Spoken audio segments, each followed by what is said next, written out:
At some point, I was coming back to get some revenge in Test Drive Unlimited Solar Crown. Going to explain that a little bit more.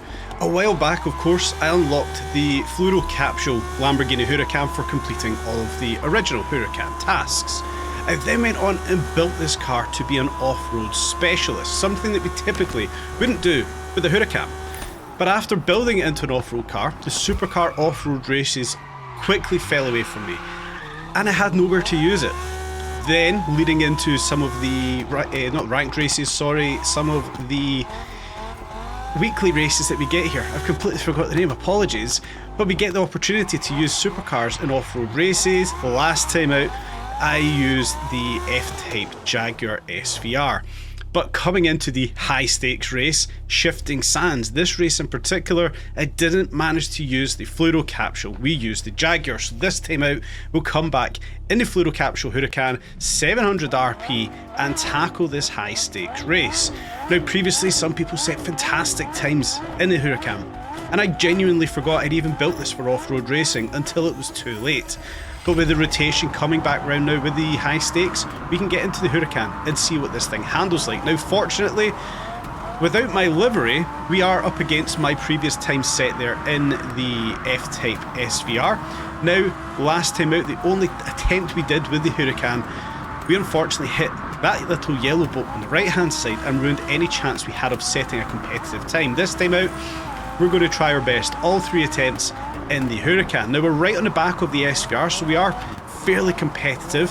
Throughout today I'm going to play about with the tune for this thing, get it set up as best as I possibly can. But right on the back of that SVR, which is far more than competent of off-road racing, we're hopefully going to stay on the back of it. Coming through this wet, slippy section, we're going to try and keep up with the Jaguar F-Type SVR. It's not as good in the brakes, it's not as good in suspension, and it's not as good as crashing into rocks. Let's rewind this back, let's start again on the second attempt.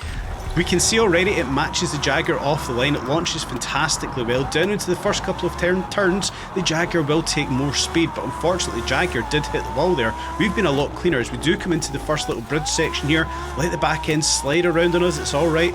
Having the correct front to rear differential balance here for power distribution is actually benefiting the Huracan here as we do push forward off the beach, as we come uphill, taking a little bit too much on the right hand side, getting unsettled, but we're kind of neck and neck with that Jaguar time already.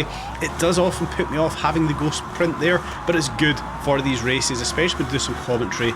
It shows a bit more competitiveness and how close we are this time out. We're on the back end of that F-Type, but unfortunately once again we do make a big error. We crash into that central reservation. We've only got 1 attempt left now in the Huracan. Can we actually get a competitive time on the board?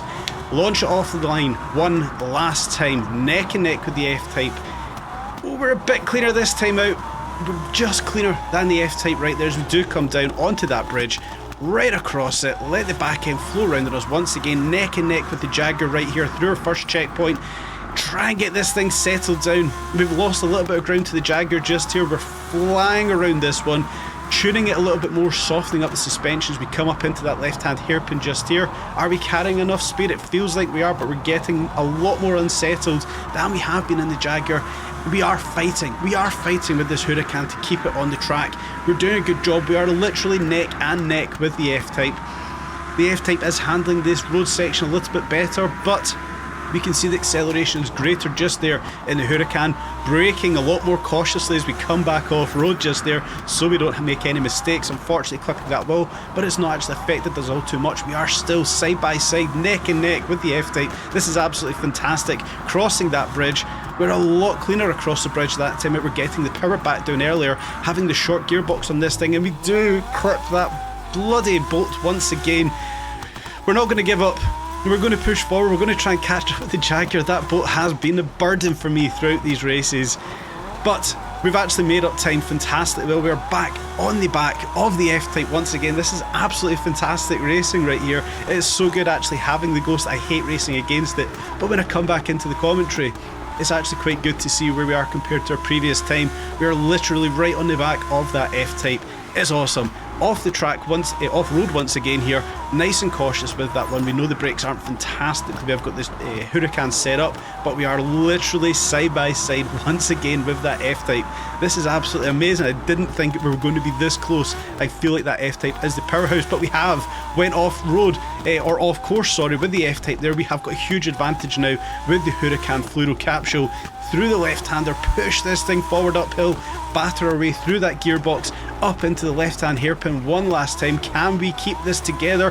Can we outperform that previous time set with the F-Type SVR? Push this thing uphill with all the might in our body onto the on-road section. We're going to be very cautious around this one. We don't want to make any mistakes. We don't want to hit that central reservation there once again. We've managed to avoid it this time out.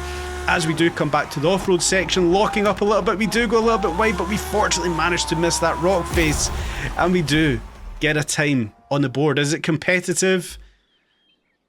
Yes, it is. 2 minutes 35 is the time on the board right there. That's fantastic. 2 minutes 38 set by Suriken. We have managed to get the fastest time for this high stake event. Ace Lotzer and Fresh Contact not actually managing to beat the required time of 2 minutes 50. But at 2 minute 35, we don't even have the fastest lap time, but the overall race time 2.68 seconds quicker than Suriken, also in a Huracan Performante. Finally getting to use the Fluoro Capsule in this race. I'm absolutely delighted that we've managed to have some fantastic progress with this car. Purposely built for off-road racing, I wanted to use it over in Ibiza, and I haven't managed to do so yet. Now, the tune I've put together, I did spend a fair bit of time going back and forward, playing with the suspension, little tunes in the gearbox to get this thing where I want it to be. And I do think we have now built a very competitive off-road supercar. The tune itself, let's take a look at it. Of course, it's a supercar, it's off-road, we're not looking for top speed. All the way on the final gear ratio to 1.8%. We want as much acceleration as we can, and a nice linear gearbox that we've got set here, 14.6 first gear. Down to the downforce, planting this thing into the ground, it felt like it was the right balance. I had no downforce, I've took it to full downforce. I feel it was the right balance for this. Of course, suspension as tall as we can make it, relatively soft there. I had this as soft as it was, it didn't handle all too well. So that balance of 90 and 89 for the spring stiffness and shock absorber compression has been the right balance. Rebound at 106%, all good. Differentials 70%, front, central and rear acceleration. It was the right balance for myself. Front to rear power distribution all the way down to 60%. We want all four corners talking to each other at the same time, pulling it out of those very tricky corners that we had just there. Anti-roll bars, of course, making them as soft as I dare, with the camber kicking the wheels in there, helping this thing turn around some of those sections at 2.4 and 2 degrees respectively. Brakes, softening them up to 270. We can see that this did lock up a few times, so playing about with that brake once again. But at 922 horsepower, at 1330 kilos, this thing was an absolute beast on the off-road tracks. Just a top speed of just 127 was just enough for that one. Now we can have a look at the tune, the parts fitted. There's all race parts across the board here until we come to the turbo. I fitted the powerful turbo here, and we can see this brought us to 699 RP, having that single responsive turbo up to 703. So actually having the powerful turbo helped us out there in terms of RP to tune this thing better with better parts fitted. Good horsepower, good acceleration time. That powerful turbo really was a game changer for the Fluoro Capsule in that race. Brakes, of course, super sport brakes, trying to get this thing stopped as well as we can with all-road suspension, no surprise there. Next up was a gearbox. Fitting the short gearbox here was a huge surprise. Stock gearbox was 740 RP. This brings it down to 699, of course, versatile 799, and the long gearbox up over 800. That short gearbox, especially for off-road racing, was an absolute gem in that race.